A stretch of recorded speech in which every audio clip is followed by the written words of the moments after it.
रीट भर्ती को लेकर राज्य सरकार को हिदायत और माननीय मुख्यमंत्री जी से अपील। मुख्यमंत्री जी, रीट को लेकर कल आपने फैसला किया कि नई 20,000 पदों पर वैकेंसी निकाली जाएगी। स्वागत है। मैं भी चाहता हूं मेरे प्रदेश के नए बेरोजगार, नए का मतलब जो बीएड एसटीसी कर रहे हैं, जो फेल हो गए थे, जिनके कम नंबर आ गए थे, उनको मौका मिले।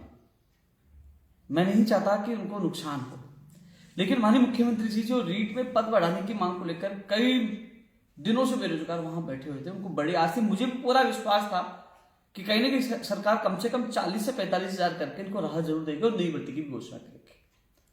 लेकिन 20,000 की घोषणा तो कर दी, लेकिन सवाल कई उठ गए। सवाल ये उठ गए कि आखिरकार पद क्यों नहीं बढ़ाए गए, गैर वाजिब कैसे बताया गया। क्योंकि 2018 के बाद ये भर्ती आई थी, आपने कॉमर्स वालों को भी शामिल किया, आपने बीएड एसटीसी के अपेयरिंग वालों को भी शामिल किया। 3 साल बाद ये भर्ती आई थी और वहां भजनलाल पकड़ा नहीं गया। भजनलाल ने किस कहां पेपर बांटा है, पेपर लीक भी हुआ, ये सत्यता है, पेपर लीक भी हुआ ना। आपने सीबीआई की जांच करवाई, सबसे बड़ी मांग सीबीआई की जांच की थी, सीबीआई की जांच नहीं करवाई। भजनलाल को पकड़ना था, भजनलाल को नहीं पकड़ा। अपेयरिंग वालों को शामिल कर दिया, कॉमर्स वालों को शामिल कर दिया, ईडब्ल्यूएस का जो अलग से जो पद बढ़ाने थे वो नहीं बढ़ाए। तो इन सब तथ्यों को मद्देनजर रखते हुए गैर वाजिब मांग नहीं थी, वाजिब मांग थी। माननीय मुख्यमंत्री जी का बयान देखा कि बेरोजगार संघ बना लेते हैं, गैर वाजिब मांग करते हैं। तो गैर वाजिब मांग कहां थी? वो बेरोजगार पिछले कई महीनों से बैठे हुए थे, अनशन कर रहे थे, सर्दी में तड़प रहे थे। तो इन सब चीजों को ध्यान में रखते पद बढ़ानी चाहिए। मुझे पूरा विश्वास था, जहां मैं मंत्रियों से मिला, अधिकारियों से मिला, मुझे लग रहा था पद बढ़ेंगे। मुझे भी रात को झटका लगा कि जब एक भी पद नहीं बढ़ाया। अब 20,000 की क्या 25,000 की घोषणा करिए, स्वागत है, क्योंकि वो भी प्रदेश की जो बेरोजगारों की वैकेंसी निकाले वो भी हमारे भाई बहन है। लेकिन अभी भी राज्य सरकार चाहे तो पदों की संख्या बढ़ा सकती है और बढ़ाना चाहिए। ये मेरी अपील है और मेरा निवेदन है, क्योंकि युवाओं का आक्रोश सरकार के प्रति इतना बढ़ चुका है, इसका खामियाजा कांग्रेस को 2023 में भुगतना पड़े। सोशल मीडिया पे आप देख सकते हो, मैं नहीं कह रहा, आप देख सकते हो युवाओं का आक्रोश। लेकिन जिस प्रकार खिचड़ी हो चुकी है, अभ्यर्थी फर्स्ट ग्रेड सेकंड ग्रेड की तैयारी कर रहे हैं। आपने 14 और 15 मई को रीट की तैयारी की, एग्जाम की घोषणा कर दी। अभ्यर्थी जाए तो कहां जाए? जो कोचिंग फीस दे दी, कोचिंग कर रहे हैं, तो क्या वो रीट की तैयारी करने लग जाए बीच में? ये क्या कैलेंडर है, क्या चीज है? ये बिल्कुल सरकार का मैं गलत निर्णय मानता हूं। वैकेंसी निकाल दीजिए, मुझे कोई एतराज नहीं है, लेकिन फर्स्ट ग्रेड सेकंड ग्रेड वाले अब किसकी कोचिंग छोड़ के क्या रीट की तैयारी कर रहे हैं? पद बढ़ाना चाहिए था, जो आपने बढ़ाए नहीं, बल्कि गैरवाजिब मांग बता दी, जो बिल्कुल तर्कसंगत नहीं है। यौम आक्रोश है। और अभी जो हम रैली और निकाल रहे हैं राजस्थान में, युवा जागृति और सदस्यता अभियान, युवाओं में जो सारे लोगों को सुझाव मांगकर ये सारी चीजों का जो ये रैली संगठन को मजबूत बनाने के साथ साथ ये 2023 के लिए भी बहुत महत्वपूर्ण होगी। ये अभियान, ये रैली, ये सब युवाओं की मांग को मानना चाहिए था। आपने नई वैकेंसी निकाली, स्वागत है, और बढ़ा दीजिए नई वैकेंसी, हमें कोई इतराज नहीं। 20 से 25,000 कर दीजिए, लेकिन कम से कम 40 से 45,000 इनके भी पद करने चाहिए थे, क्योंकि सारे लोग बिठा दिए थे, पेलिंग वालों को बिठा दिया था, अन्य कॉमर्स वाले ईडब्ल्यूएस के पद नहीं बढ़ाए, और ये लगातार संघर्ष कर रहे थे। सबसे ये एक ऐसा आंदोलन था जिसमें कोई राजनीतिक पार्टी का लोग नहीं गया, किसी का समर्थन नहीं लिया। ये बेरोजगार अपनी संघर्ष समिति बनाकर आंदोलन कर रहे थे। हालांकि मैंने पूरा समर्थन दिया, मेरा फर्ज बनता, मैंने समर्थन दिया, लेकिन राजस्थान बेरोजगार एकीकृत महासंघ के बैनर तले भी नहीं था, एक संघर्ष समिति के बैनर तले था। और इनकी मांग गैर वाजिब नहीं थी, इनके पद बढ़ाने चाहिए थे। तो अभी भी सरकार चाहे तो पदों की संख्या, क्योंकि रीट 14 और 15 मई को मुझे नहीं लगता हो पाएगी, जिस प्रकार कितने सालों बाद ये एग्जाम हो पाई थी इसकी। क्योंकि अभी तक तो इसकी विज्ञप्ति अब जनवरी के फर्स्ट वीक के लिए लगातार कह रहे थे, क्योंकि मैं जनवरी के फर्स्ट वीक के लिए विज्ञप्ति के लिए इसलिए कह रहा था कि बीकानेर उप निदेशक महोदय मुझे शिक्षा संकुल मिले थे, तो वो बता रहे थे कि तैयारी है। उसके आधार पर मैंने आप लोगों को बताया था साथियों। तो आप ये भर्ती कराओगे, फिर अगली कैसे करवा दोगे? दूसरी बात, अगली भर्ती आप करवा रहे हो, उसकी कमियां भी आपको दूर करनी होगी। बाहरी राज्यों को कोटा समाप्त करिए। आप लोगों ने वादा किया था बाहर राज्यों को कोटा समाप्त, अभी तक नहीं हुआ। पेपर लीक को लेकर कानून लाइए और सख्त, जिसमें 7 साल की सजा के साथ उनकी संपत्ति जब्त करने वाला कानून भी लेके आया, अभी तक कानून नहीं आया। रही बात पात्रता परीक्षा के बाद एक और एग्जाम करवाया जाए, फिर रीट जैसे पेपर लीक होगा, फिर बेरोजगारों को स्थिति सीखने राजस्थान का सामान्य ज्ञान आता है, वीडियोग्राफी, बायोमेट्रिक, ये सारा सिस्टम लागू करिए। पहले पेपर लीक जैसी इस जो प्रथाएं चल रही है इनको रोकिए। लेकिन यह भी स्थिति स्पष्ट की है कि लोग फर्स्ट ग्रेड सेकंड ग्रेड की तैयारी करें या रीट की तैयारी करें, इसकी स्थिति भी स्पष्ट सरकार करे। आपने भर्ती निकाली, इसका कोई विरोध नहीं करा, न मैं भी विरोध नहीं करा, जो धरने बैठे वो भी विरोध नहीं करे, लेकिन वो मांग कर रहे हैं कि हमारी पदों की संख्या बढ़ाई जाए। इसलिए माननीय मुख्यमंत्री जी, मैं स्पष्ट शब्दों में कह दूं, जो निर्णय हुआ है उससे बेरोजगार युवाओं में आक्रोश है। आक्रोश जो धरने बैठे उनको आक्रोश इसलिए है कि हम बाजी मांगों के लिए बैठे थे, उनको गैरबाजी बता दी। तो कम से कम मुझे पूरा विश्वास था, मुझे भी झटका लगा, मुझे यह था कि 10 से 15 हजार के 40 से 45 हजार तक मुख्यमंत्री जी घोषणा करेंगे और नई भर्ती की घोषणा कर देंगे।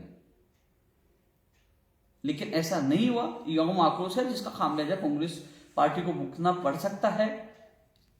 और इसके अलावा जो नई भर्ती निकाली, नए बेरोजगारों में आक्रोश है। न तो बाहरी राज्यों को कोटा समाप्त किया, न आपने फर्स्ट ग्रेड सेकंड ग्रेड में लोग तैयारी करे, न स्थिति स्पष्ट की, न राजस्थान का सामान्य ज्ञान आ पा रहा, न कानून आ पाया। तो कम से कम नई भर्ती निकालने से पहले इन चीजों की भी स्थिति स्पष्ट करनी चाहिए।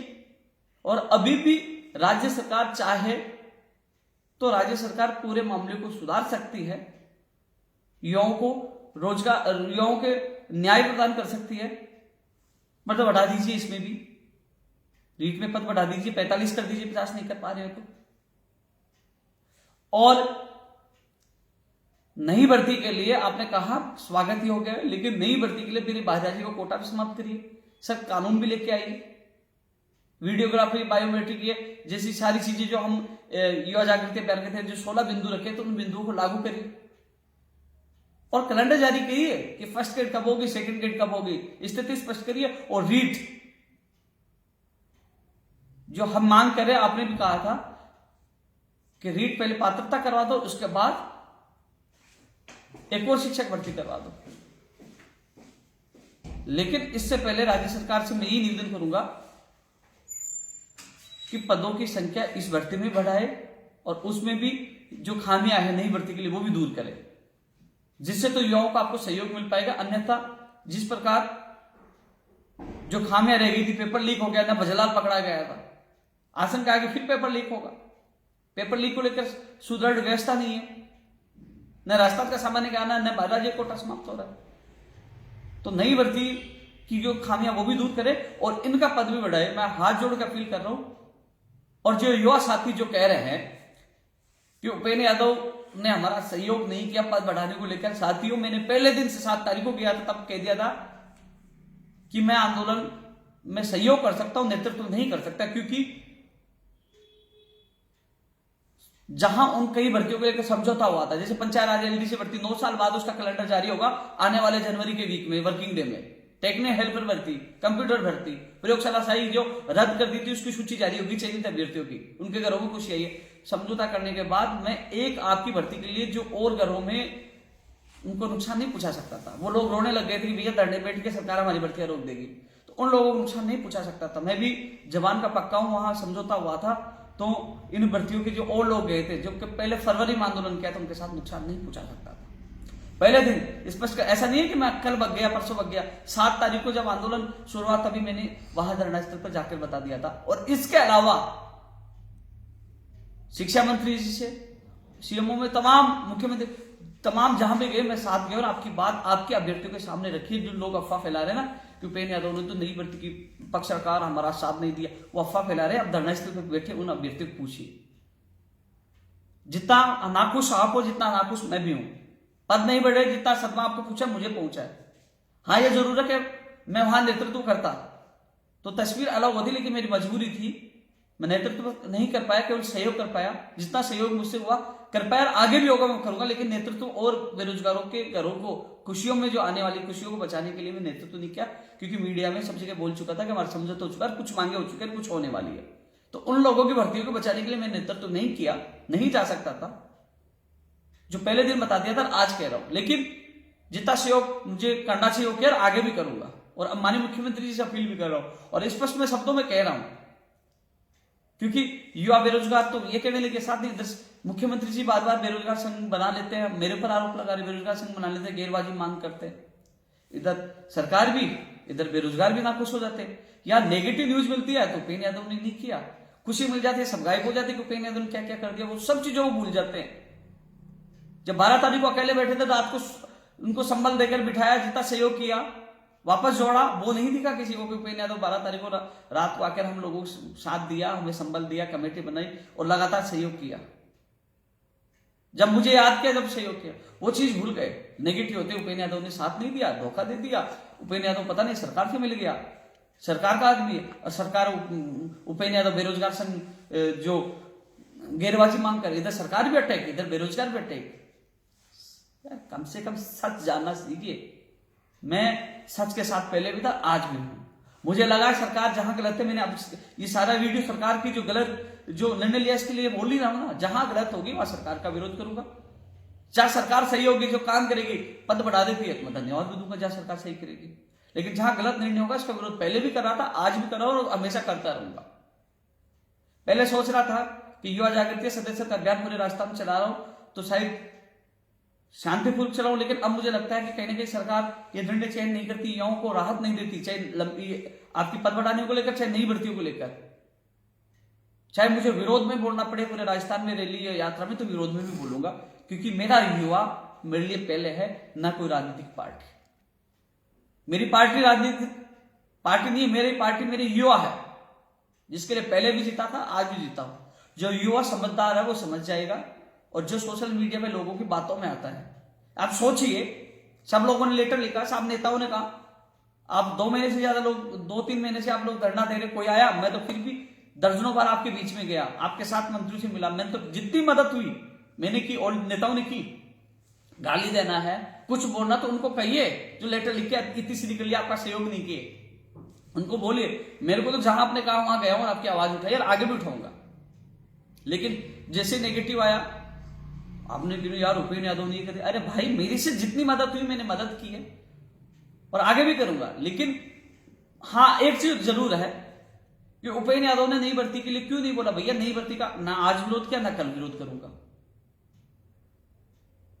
मैं आपकी मांग रख सकता हूं, आपके लिए लड़ सकता हूं, आपकी आवाज उठा सकता हूं, लेकिन नई भर्ती के लिए जो इंतजार कर रहे हैं, काफी लोग एसटीसी बीएड भी करते हैं, कई लोग और भी है, तो क्या मैं उनका विरोध नहीं कर सकता? पहले दिन भी कहा था, आज भी कह रहा हूं। राजस्थान बेरोजगार एकीकृत महासंघ में सब लोग आते हैं, लेकिन आज भी आपकी मांग को समर्थन कर रहा हूं कि वास्तव में पद बढ़ाने चाहिए। और जब मुझे मौका मिलेगा, अब मैं फिर आज भी जाकर सरकार के प्रतिनिधियों से मिलने की कोशिश कर रहा हूं कि निर्णय गलत है, इस पर पुनर्विचार किया जाए, बेरोजगार को न्याय प्रदान किया जाए। अब भी कोशिश करूंगा। धन्यवाद।